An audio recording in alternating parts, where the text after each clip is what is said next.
आज हम एक ऐसी कहानी की पड़ताल करने वाले हैं जो सीधे ब्रह्मांड के उस छोर से आई है। एक गूंज, एक सिग्नल, जो एक जबरदस्त ब्रह्मांडीय टक्कर से पैदा हुआ और हमारे यूनिवर्स की समझ को ही सीधी चुनौती दे रहा है। बात है 23 नवंबर 2023 की। उस दिन वैज्ञानिकों ने एक सिग्नल पकड़ा, GW231123। ये कोई आम सिग्नल नहीं था, बल्कि 7 अरब साल पहले हुई एक महाविनाशकारी घटना की एक आखिरी गूंज थी। कहीं ब्रह्मांड के उस पार दो ब्लैक होल्स अविश्वसनीय ताकत से एक दूसरे में समा गए थे। मगर कहानी में एक जबरदस्त ट्विस्ट है। हमारे मौजूदा वैज्ञानिक मॉडल जो कहते हैं, उसके हिसाब से इस टक्कर में शामिल दोनों में से कोई भी ब्लैक होल असल में बन ही नहीं सकता था। उनका अस्तित्व ही नहीं होना चाहिए था। तो चलिए पर्दा उठाते हैं इस असंभव गूंज के राज से। देखते हैं कि GW2311123 के पीछे आखिर क्या रहस्य छुपा है। इस टक्कर में कितनी शक्ति थी, इसका अंदाजा लगाना भी मुश्किल है। हमारे सूरज के वजन से 15 गुना ज्यादा वजन सिर्फ और सिर्फ ऊर्जा में बदल गया। ये है लगभग 3 क्विंटिसिलियन जूल ऊर्जा। अगर इसे समझना हो तो सोचिए, उस एक पल में पूरे ब्रह्मांड के सभी तारों ने मिलकर जितनी ऊर्जा पैदा की होगी, ये उससे भी कहीं कहीं ज्यादा थी। अब सवाल ये उठता है कि कोई ऐसी चीज कैसे देख सकता है जो पूरी तरह से अदृश्य है। चलिए उस कमाल की तकनीक को समझते हैं जिसने इस नामुमकिन सी लगने वाली खोज को मुमकिन बना दिया। सोच कर देखिए, एक ऐसी घटना का पता कैसे लगाया जाए जो अपने अंदर प्रकाश तक को फंसा लेती है, कुछ भी बाहर नहीं आने देती। इसका जवाब छिपा है 100 साल पुरानी एक भविष्यवाणी में, अल्बर्ट आइंस्टाइन की भविष्यवाणी, गुरुत्वाकर्षण तरंगे। तो ये गुरुत्वाकर्षण तरंगे क्या बला है? अच्छा, इन्हें ऐसे समझिए जैसे स्पेस टाइम एक तनी हुई चादर हो। जब भी कोई बहुत भारी चीज जैसे दो ब्लैक होल तेज रफ्तार से एक दूसरे का चक्कर काटते हैं, तो वो इस चादर में लहरें पैदा कर देते हैं। यही लहरें हैं गुरुत्वाकर्षण तरंगे। और इन लहरों को पकड़ने वाली मशीन है लाइगो। इसका काम करने का तरीका भी बड़ा दिलचस्प है। एक लेजर की रोशनी को 2 हिस्सों में तोड़ा जाता है और फिर उन्हें 2-4 किलोमीटर लंबी सुरंगों में भेजा जाता है। ये किरणें एकदम परफेक्ट शीशों से टकरा कर वापस आती हैं। वैज्ञानिक बस ये देखते हैं कि दोनों किरणें वापस आकर कैसे मिल रही हैं। जब कोई गुरुत्वाकर्षण तरंग वहां से गुजरती है तो वो स्पेस को हल्का सा खींचती और सिकोड़ देती है। बस लेजर के रास्ते में आए इसी मामूली से बदलाव को पकड़ लिया जाता है। और ये बदलाव कितना छोटा होता है, अंदाजा लगाइए। लाइगो एक प्रोटॉन यानी एक एटम के न्यूक्लियस में मौजूद कण के 1000वें हिस्से जितना छोटा बदलाव भी पकड़ सकता है। ये सटीकता वाकई हैरान करने वाली है।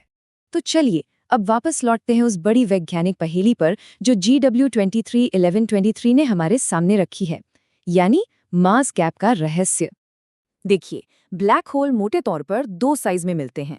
एक है तारकीय ब्लैक होल जो हमारे सूरज से लगभग 50 गुना कम भारी होते हैं, और दूसरे हैं सुपरमैसिव ब्लैक होल जो लाखों करोड़ों गुना बड़े होते हैं।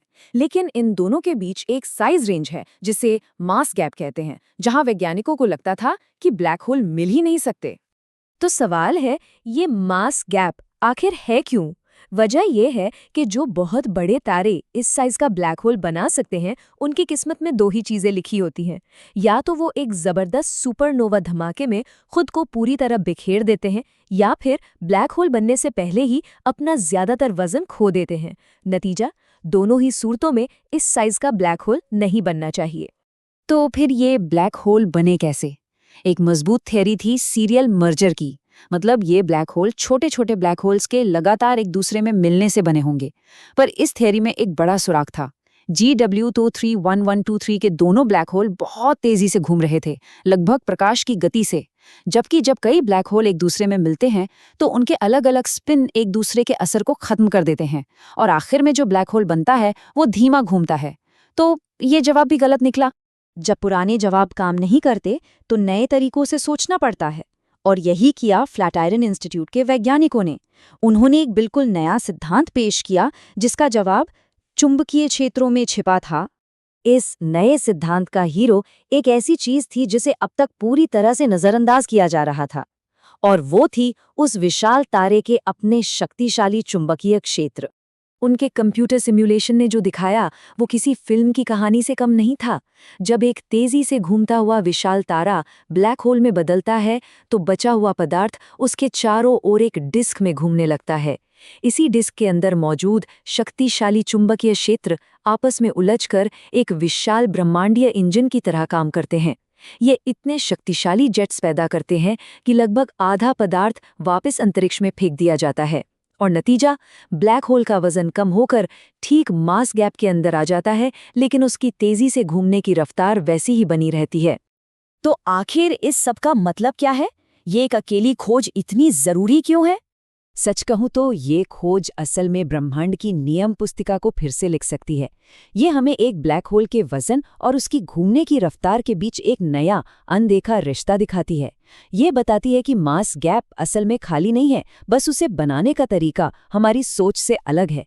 यही नहीं, ये हमें भविष्य में खोजने के लिए एक नया संकेत भी देती है, शक्तिशाली गामा रे बर्स्ट्स। और सबसे बढ़कर ये हमें ब्लैक होल की रहस्यमयी दुनिया की एक गहरी समझ देती है। ये सब जानने के बाद एक सवाल जहन में जरूर आता है।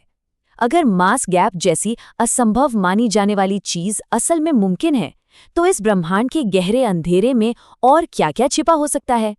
ये खोज एक नया दरवाजा खोलती है, जो हमें और भी गहरे राज जानने के लिए बुला रहा है।